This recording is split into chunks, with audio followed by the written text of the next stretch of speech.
Hello and welcome to this exclusive interview for ATH Insights.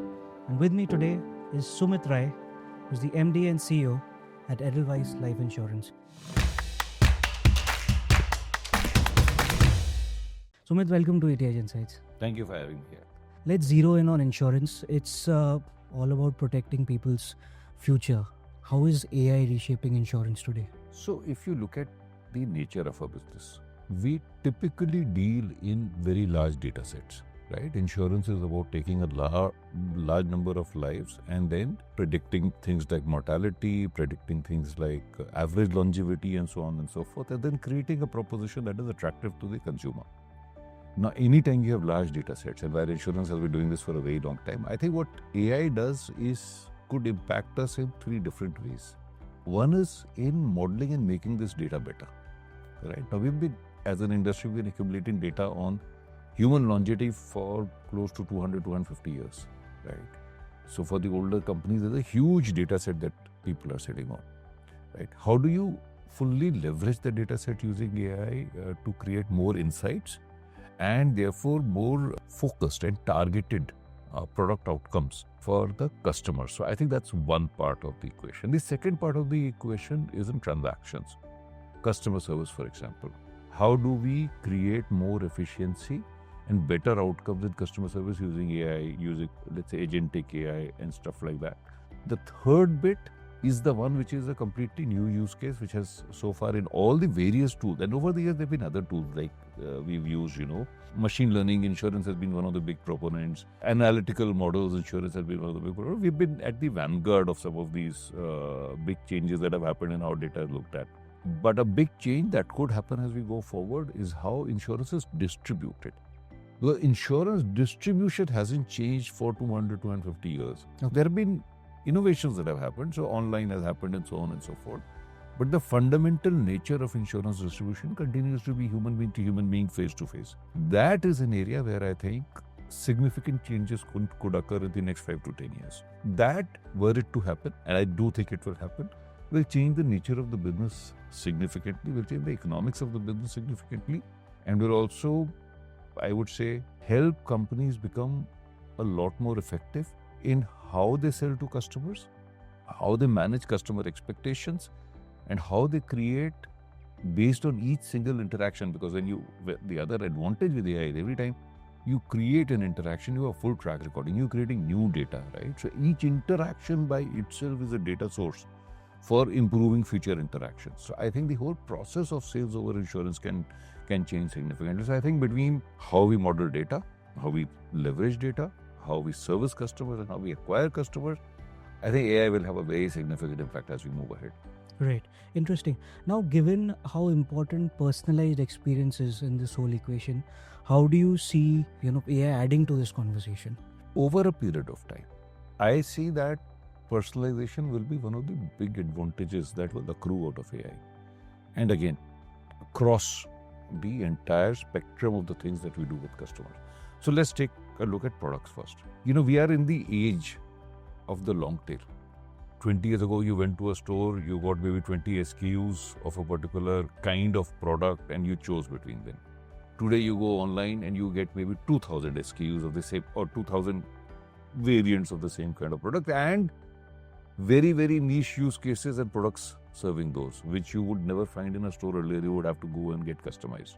I think we'll see something very similar. Insurance today is still built as products for large set of consumers, cohorts as we call them. The size of this cohort will start decreasing. You would be able to create products for group as small as 10 or 5 or 1. Okay. Right? One is no longer a group, one is an individual. So I think that's the first big ability that will come through. Customization on product side and the benefit side for the customer. So that's part one. The second part is, what is the customer expecting when he reaches out to you for any service? And can I not get this customer lost in a standardized web of transactions, but try and understand using AI that better and create a unique experience for him that addresses his unique need at that point of time immediately. So in services, I think that's the other thing. And again, that individualization will create better satisfaction.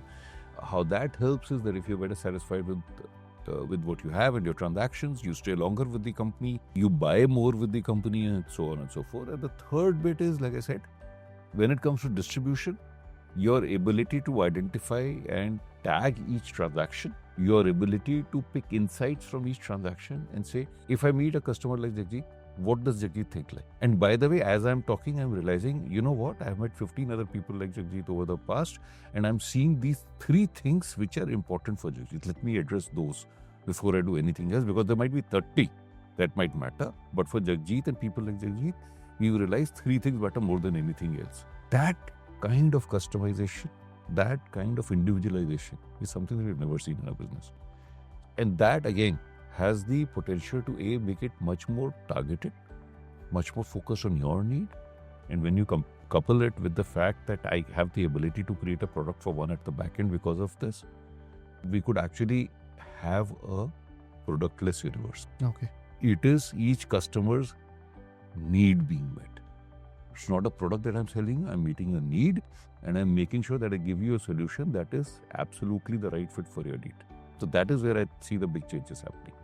Okay, interesting. Now, many people find insurance very complex, often hard to navigate.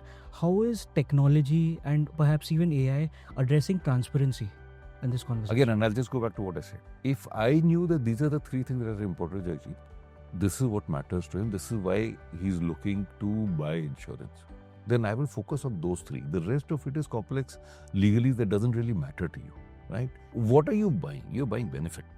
Any product you buy, you're buying it for a benefit that will accrue to you. Very often today, what happens is customers don't understand the benefit fully, right? And so they have what you would like to call cognitive dissonance or buyer's remorse to say, oh, but I thought I was buying this, but I bought this. AI can help get rid of a lot of that in a complex product like insurance and say, you're looking for these 3 things. This is how these 3 things will impact you. This is why it makes sense for you to buy. Right? That, I think, is a big game changer. Okay. So simplifying what is still a complex product, but bringing out the benefits that matter to you most in front of you to say, does this meet your requirement? Right. Interesting. Now, we focused on the benefits, how it's adding transparency into this equation. Yeah. How about the risks? What risks does technology bring with it? I think there are multiple risks. There are some very obvious risks that lots of people speak about, things like hallucination and all. But I think the risks that I worry about lie more in the region of, let's say, one is cybersecurity. The more connected you are, the more vulnerable you are. The more digital you are, the more vulnerable you are. And I'm not wanting to sound like a Luddite, because that's not what I am. But you just have to create enough guardrails and fencing around whatever you are doing. Today's world, data is the most important thing. If I am sitting on a huge amount of data, it is my responsibility to make sure that I protect that. And I protect it adequately. That, I think, is one big risk that we will face, on which we will have to work very, very hard. The second bit is around saying, what is the right balance between human beings and AI? How do you use human beings in some ways to assess the risk better and to manage that risk, right? AI will do its own thing. AI will also, to my mind, even on the risk side, throw up a lot of things. But on risk, I think there will still be a significant degree of human intervention to say, these are the guardrails that we must lay down around AI. There's so much talk about the ethics of AI, right? That, I think, is one of the biggest problems that will have to be solved. And that is where I think humans will have to play a role.